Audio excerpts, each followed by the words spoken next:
Friends, welcome to my YouTube channel. और आज मैं एक्सप्लेनेशन करूंगा फाइनल डेस्टिनेशन मूवी के पार्ट 4 का।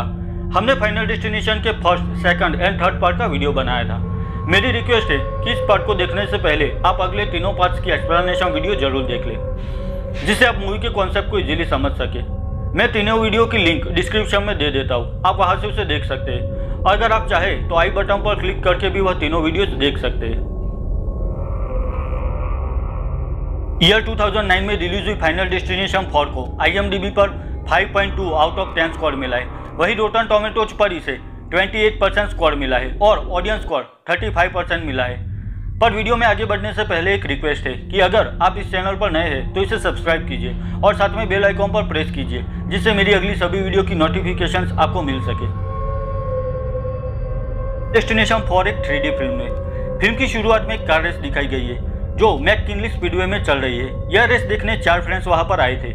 वो स्पीडवे बहुत पुराना था। उन चारों में निक नाम का एक लड़का आज अजीब फील कर रहा था और निक को अजीब साइन भी मिलते हैं। तभी एक स्क्रू ड्राइवर कार के टायर के नीचे आ जाता है और उससे कार का टायर फंस जाता है और वहां पर एक बहुत ही भयानक एक्सीडेंट हो जाता है। वहां पर एक एक करके बहुत सारी गाड़ियों का एक्सीडेंट हो जाता है और कुछ गाड़ियां और उसके पार्ट उछलकर बाहर बैठे हुए लोगों पर आ गिरते हैं और बहुत सारे लोग वहां पर मारे जाते हैं। अब आखिर में फिर से 2 गाड़ियां टकरा जाती है और उनमें से एक गाड़ी उछलकर बड़े खंभे को तोड़ डालती है, जिससे ऊपर की छत नीचे गिरने लगती है और उसमें निक के 2 फ्रेंड्स दबकर मर जाते हैं। तभी वहां पर बड़ा धमाका होता है जिसमें निक और उसकी गर्लफ्रेंड भी मारी जाती है। अब अचानक निक की आंख खुल जाती है। अब निक अपने फ्रेंड्स को स्टेप बाय स्टेप जो हुआ था वह कह रहा था और सब सच साबित हो रहा था। अब निक को यकीन हो जाता है कि उसे साइन मिला था, तो वो अपने फ्रेंड्स को वहां से बाहर निकलने के लिए कहता है और वहां पर शोर मचा देता है। तो वहां पर एक शख्स के साथ उसका झगड़ा हो जाता है। अब वो सब झगड़ते हुए वहां से बाहर आ जाते हैं और तभी वो एक्सीडेंट हो जाता है और बहुत सारे लोग उसमें मारे जाते हैं। बस निक की वजह से ही कुछ लोग बच गए थे। निक, हंट, जेनेट और लॉरी मिलते हैं। वो सभी अब तक ये नहीं समझ पाए थे कि आखिर निक को यह सब कैसे पता चल गया था। पर फिर सभी लोग कहते हैं कि जो भी लोग वहां पर मारे गए उनका उन्हें अफसोस है, पर हम लोग आज निक की वजह से जिंदा है। बस फिर वो सभी घर पर चले जाते हैं। अब निक घर पे सो रहा था, तभी अचानक फिर से उसे कुछ साइन दिखाई देते हैं, जिसमें हुक और एक चेन उसे दिखाई देती है, पर वो उस साइन को नज़रअंदाज कर देता है। अब उस हादसे में कार्टर नाम का बंदा बच गया था। वो अपनी टो ट्रक लेकर एक घर के सामने खड़ा था। तभी उस कार में बियर की टीन गियर पर गिरती है और वो अपने आप चलने लगती है और उस ट्रक में से पेट्रोल भी गिरने लगता है। कार्टर उस ट्रक को रोकने के लिए जा रहा था, तभी ट्रक की चेन के हुक में उसका पैर फंस जाता है। अब वो भी उस ट्रक के पीछे चेन से फंसा हुआ खींचा चला जा रहा था। अब वो चेन रोड से घिस रही थी तो वहां आग लग जाती है और फिर उस आग की वजह से कार्टर भी धीरे धीरे जलने लगता है और एक बड़े धमाके के साथ उसकी बॉडी उछलकर नीचे गिरती है और वो भी मारा जाता है। अब टीवी पर कार्टर की डेथ की न्यूज दिखाई जा रही थी। तभी निक को एक दूसरा साइन मिलता है जिसमें उसे एक आंख दिखाई देती है। तभी निक अपनी गर्लफ्रेंड लोरी से कहता है कि कल रात उसने सपना देखा था और वो कोई कोइंसिडेंस नहीं था। क्रिस्टा नाम की लड़की जो उस एक्सीडेंट से बच गई थी, वो ब्यूटी पार्लर में आई थी। उसका काम खत्म होने के बाद वो जैसे ही वापस जाने के लिए दरवाजा खोलती है, तभी वहां पर एक आदमी मशीन से घास काट रहा था और उसके टायर के नीचे एक नुकीला पत्थर आता है और वो सीधा उछलकर क्रिस्टा की एक आंख में घुस जाता है और वो वहीं पर मर जाती है। अब निक, हंट, जेनेट और लॉरी फिर से मिलते हैं। निक कहता है कि उसने सपना देखा था कार एक्सीडेंट का और वो सच हुआ और हम लोग बच गए, पर अब भी मुझे ये साइन मिलते हैं कि जरूर कुछ होने वाला है। उस हादसे में बचे हुए लोग एक एक करके मर रहे हैं, पर हंट उसकी बात वही काट देता है और कहता है कि यह बस एक डर है जो तुम्हारे दिमाग में है। और बस उसके बाद वो और जेनेट वहां से चले जाते। निक शॉट करना चाहता था तो वो और जेनेट उस सिक्योरिटी गार्ड से मिलते जो उस वक्त मैककिनली स्पीडवे में था। अब वह लोग उस दिन का वीडियो फुटेज चेक करते। निक कहता है कि पहले भी एक प्लेन क्रैश हुआ था, उसमें 7 लोग बच गए थे और एक एक करके मारे जाते। निक बस उस नंबर्स में बैठे हुए लोगों को देखना चाहता था। अब उस रिकॉर्डिंग से पता चलता है कि अगला नंबर एक मैकेनिक का है। निक कहता है कि शायद हम उस मैकेनिक को मौत से बचा लेंगे तो यह चेन टूट जाएगी और हम लोग भी बच जाएंगे।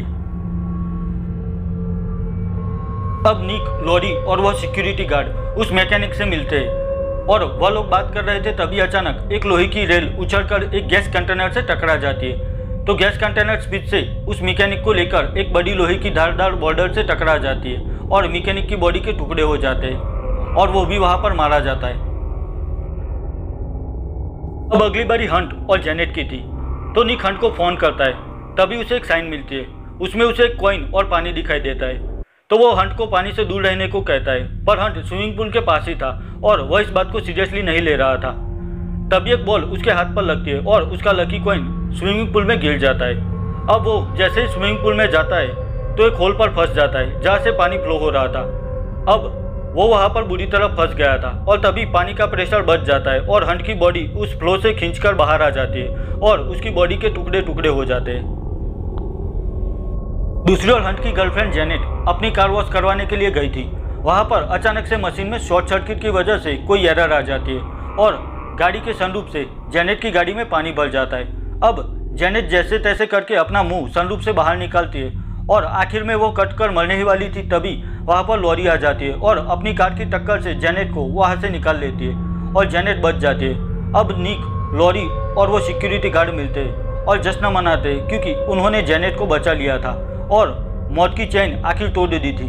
अब उन पर से खतरा टल गया था। निक और वो सिक्योरिटी गार्ड कुछ दिन बाद मिलते हैं। सिक्योरिटी गार्ड भी कुछ अजीब फील कर रहा था, जैसे कि डेजा वू, यानी कि उसके साथ भी जरूर कुछ बुरा होने वाला है। बस वह दोनों बात कर रहे थे तभी एक ट्रक स्पीड में आती है और उस सिक्योरिटी गार्ड को कुचल देती है। निक यह देखकर घबरा जाता है कि अभी यह सब खत्म नहीं हुआ है। अब निक को एक और साइन मिलती है जिसमें आग, स्क्रू और एक बड़ा थिएटर जलता हुआ उसे दिखाई देता है। दूसरी ओर जेनेट और लॉरी मूवी देखने के लिए थिएटर में आई थी। लॉरी जेनेट से कहती है कि उसे अजीब फील हो रहा है, जैसा निक फील करता था सेम वैसे ही। पर जेनेट उसे चुपचाप मूवी देखने के लिए कहती है। अब थिएटर स्क्रीन के पीछे एक और शॉप थी, उसमें केमिकल था और उसमें अचानक आग लग जाती है और वह धीरे धीरे फैल रही थी। तभी वहां पर निक आ जाता है और वह लॉरी को बाहर बुला लेता है। जेनेट बाहर आने के लिए मना कर देती है तो निक लॉरी के साथ बाहर निकल जाता है। तभी वहां पर केमिकल की वजह से बड़ा धमाका होता है और जेनेट वहां पर मारी जाती है और दूसरे कई लोग भी वहां पर मारे जाते हैं। अब फिर से बड़ा धमाका होता है और यह धमाका इतना बड़ा था कि उसमें पूरी नींव हिल जाती है और वो बिल्डिंग नीचे गिरने लगती है। अब निक और लॉरी वहां से बचते हुए निकलने की कोशिश करते हैं। तभी सीढ़ियों में लॉरी का पैर फंस जाता है। निक उसे बाहर निकालने की कोशिश करता है पर तब तक देर हो चुकी थी और निक के सामने ही लॉरी भी मारी जाती है। दरअसल निक ने फिर से एक सपना देखा था और इस बार उसे क्लियरली दिखाई दिया कि अगर उसने कुछ नहीं किया तो सब लोग मारे जाएंगे। अब लॉरी और जेनेट को बचाने के लिए निक थिएटर के पीछे की शॉप में जाता है जहां पर यह आग लगने की शुरुआत होगी। निक वहां पर पहुंचता है तब तक उस शॉप में आग लग चुकी थी। तो निक किसी तरह से उस आग को बुझाने में कामयाब हो जाता है पर मौत इतनी आसानी से उसका पीछा छोड़ने वाली नहीं थी। फिर से आग लग जाती है और एक ऑटो स्क्रू ड्राइवर नीचे गिरता है और स्टार्ट हो जाता है जिससे निक घायल हो जाता है और उसका हाथ भी वहां पर फंस जाता है। अब वो फ्लेमेबल लिक्विड धीरे धीरे आग की तरफ आगे बढ़ रहा था। तभी निक के हाथ एक जली हुई लकड़ी आती है। निक उस लकड़ी को फायर अलार्म पर लगाता है। अब फायर अलार्म की वजह से पानी वहां पर गिरने लगता है और आखिर आग बुझ जाती है और राइट टाइम पर वो लॉरी और जेनेट के साथ बहुत सारे लोगों को बचा लेता है। अब कुछ दिन बाद जेनेट, लॉरी और निक मिलते हैं। वो लोग बच जाने पर खुश थे पर निक वरीड लग रहा था क्योंकि उसको फिर से वह साइन मिलने लगी थी और उसको पता चल गया था कि शायद आज वो लोग नहीं बच पाएंगे। वो इस बारे में जेनेट और लॉरी को कुछ भी बता सके उसके पहले एक ट्रक वो लोग जहां पर बैठे थे वहां पर आ जाती है और एक साथ उन तीनों को कुचल देती है और आखिर में वो तीनों भी मारे जाते हैं और मूवी वहीं पर खत्म हो जाती है। तो बस यहीं पर फाइनल डेस्टिनेशन 4 की एक्सप्लेनेशन वीडियो खत्म करता हूँ। अगर यह वीडियो आपको अच्छी लगी है तो इसे लाइक और शेयर कीजिए और मेरे लिए कोई भी सजेशंस है तो मुझे कमेंट सेक्शन में कमेंट करके बताइए। तो मिलता हूँ फाइनल डेस्टिनेशन मूवी के फाइनल पार्ट की एक्सप्लेनेशन वीडियो में। तब तक के लिए बाय बाय।